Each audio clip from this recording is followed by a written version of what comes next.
In questo video scoprirete come attraverso l'arte si riesca a comprendere la società medievale. Se siete interessati alla lezione integrale, cliccate nel primo link in descrizione per richiederla. Iniziamo subito con fare un po' un quadro storico, perché spesso Medioevo è stata considerata età di mezzo tra l'antichità greca-romana e poi l'epoca moderna. Logicamente questo appellativo di Medioevo che dura, pensate, 1000 anni, il periodo medievale, non può essere sicuramente un periodo che risponde a un'unica visione, perché capite bene, 1000 anni di storia, la situazione cambia. Quindi l'idea che abbiamo tutti di un medioevo, almeno nell'immaginario comune, di un medioevo oscurantista, di un medioevo retrogrado, questo non si può dire, diciamo, del basso medioevo. Più il periodo,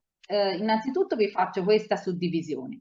Il periodo dell'Alto Medioevo va dalla caduta dell'Impero Romano d'Occidente fino al 1000. È il periodo, diciamo, forse più critico della società medievale, dove c'è il feudalesimo, dove si ha la paura proprio di questo anno 1000 che segna uno spartiacque importante.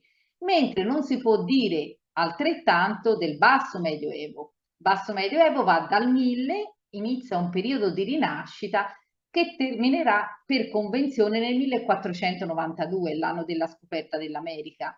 In un periodo così vasto le cose sono ben diverse, no? E se l'Alto Medioevo è improntato alla corte feudale, che è il centro di tutto, nelle corti c'è una produzione che viene fatta, c'è un autoconsumo, se anche si produce qualcosa rimane un'economia chiusa, e vedrete la differenza che c'è proprio nel periodo invece del basso medioevo, dove si produce un surplus, si producono beni e merci in più di quello che è il consumo normale, e che cosa succede? Si inizia a venderli, vendere questi beni per ricevere un profitto, e vedrete che questa cosa innesca tutta una serie di eventi come le fiere, i mercati, che si portano dietro di sé tante conquiste, la lettera di cambio, i pagamenti, atti notarili, e quindi nasce una classe poi borghese. Quindi capite bene che c'è tanta distinzione tra il Medioevo, che dura tantissimi anni, dall'Alto Medioevo al Basso Medioevo. I regni romano-barbarici sono regni importantissimi dei primi secoli, quando, diciamo, caduto l'impero d'Occidente, si frantumano e si formano questi regni di queste invasioni che arrivano anche dal nord Europa, no? Un ruolo fondamentale per tutto il Medioevo l'ha avuto la Chiesa e il monachesimo, perché rappresenta un momento di unità, di unificazione.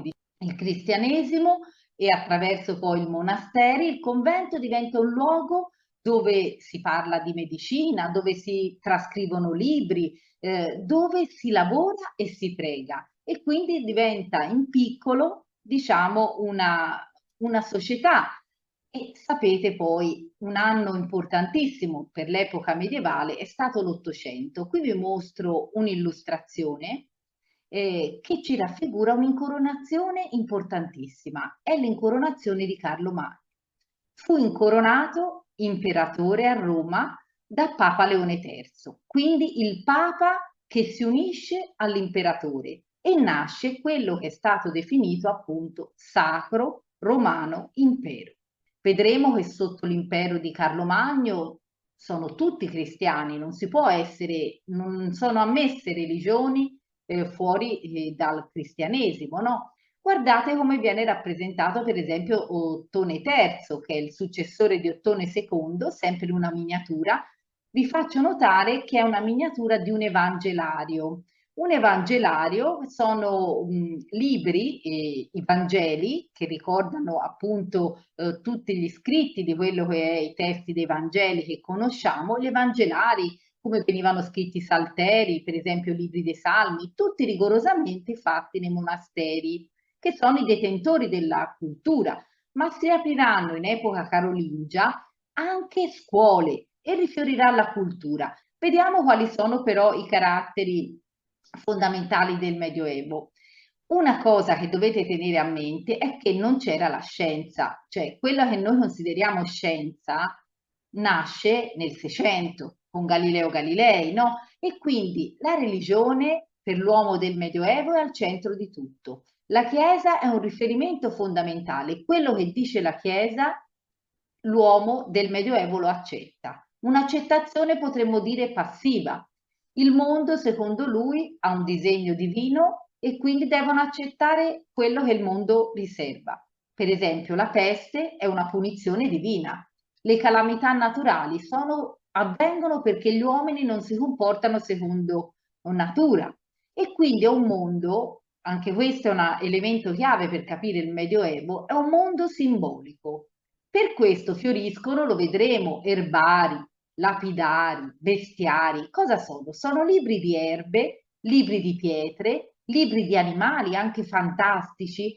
Uno dei testi più importanti è il Fisiologo, che descrive la natura simbolica proprio di animali e piante. Tutto è messo in relazione agli animali, alle piante. Si hanno credenze anche che a noi oggi fanno sorridere, ma per esempio si credeva che il sangue mestruale, per esempio, se cadeva sull'erba, faceva seccare l'erba, morire l'erba, oppure le piante perdevano i frutti, il ferro arrugginiva o addirittura gli animali che entravano in contatto col sangue mestruale, pensate, si ammalavano di rabbia. E quindi è un mondo veramente particolare. E un'altra cosa nasce proprio nel periodo medievale, il senso della collettività. Il fatto di rinchiudersi in un borgo cinto da mura fa sì che nasca un sentimento collettivo di appartenenza.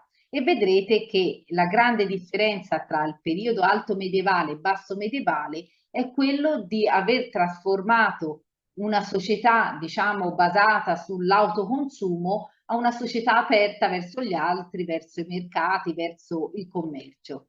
I mulini a vento, i mulini ad acqua, vengono tutti inventati i mulini ad acqua, per esempio, nell'undicesimo secolo, i mulini a vento invece nel XII, e si sviluppa anche la navigazione. Vi sembrerà poco? No, perché viene inventata la bussola, per esempio, vengono inventate l'astrolabio, viene inventata la caravella e quindi si riesce a fare traversate più lunghe rispetto ai mezzi che c'erano fino allora.